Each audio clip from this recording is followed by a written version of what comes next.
So with routine maintenance, one of the things you're going to need to change are your spark plugs. I am going to do that right now on my girl, Michelle here. Look at her. Look at that. It's a pretty easy task. And today I am actually going to upgrade to the NGK Iridiums. I will give the actual part number in the description below so that you guys can go grab these if you wish.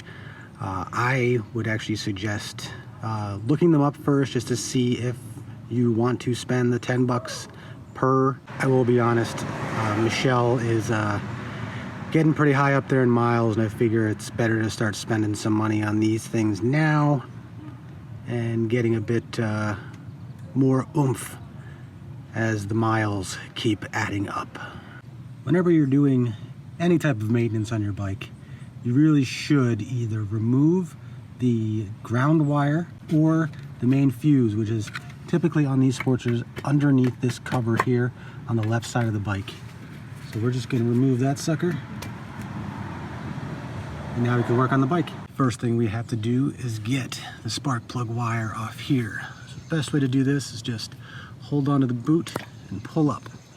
Typically they will come off quite easily. And just put that off to the side.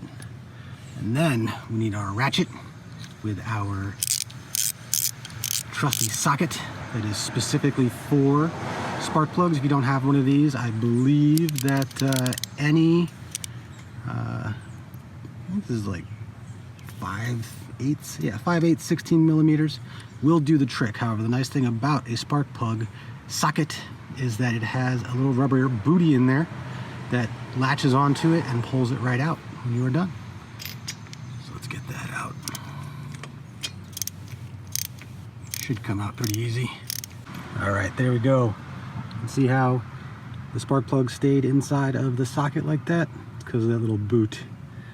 We are going to look at this guy right here, and it does look a little crappy. There we go. To be honest, it looks like I might be running a little bit lean. This happens to me quite often when it starts getting warmer out. First thing you gotta do is check the gap. The gap is that little space where the electricity happens, where that spark lives. That actually is what gives you your explosion inside of your gas-powered engine. So on these particular Harleys, the Sportsters 2009, and pretty much almost every year I think, but I would look that up. You want a 0.040 gap. I believe they actually give like a 0.038 to 0.042, but directly in the center of that is 0.040, right where I want to be.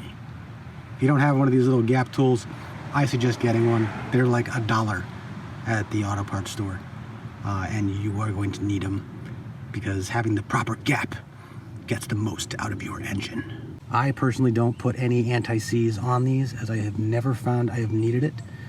Just get it in the hole and start to ease her in nice and slow. I have always done this and was taught this, that you don't actually need to put a wrench on this again. It just needs to go down to hand tight. I may not be correct in this, but all of my family members who are mechanics have always told me that you never actually want to torque these guys in, no matter what the manual might say. However, make sure you do what you feel comfortable. I believe there are specific torque specs for the spark plugs. You should know that, and if you want to break those rules, do that on your own. Don't follow my lead unless you just feel that it's unnecessary, as I do. So we got that hand tight, and put that guy right back on there, and that cylinder is good to go. On the other side, do the exact same thing, and you'll have new spark plugs in your bike. All right, that is how I change out the spark plugs on this here 2009 XL1200N Harley Davidson Nightster, lovingly known as Michelle. She's pretty. Look at her. Yeah, so this video isn't really for the folks that you know, might find this beneath them. This is for the folks that are a little intimidated by doing any of their own maintenance, and I hope that this will break down some of those barriers that you have in doing these things for yourself. I didn't do this exactly per the manual or per the Harley Davidson specs, but my bike runs. It's got almost 80,000 miles on it. Doing pretty good. I just wanted to make this so that you know, some of you could be like, hey, I can do this too. Look at that idiot. Look at that idiot doing it. Look at him.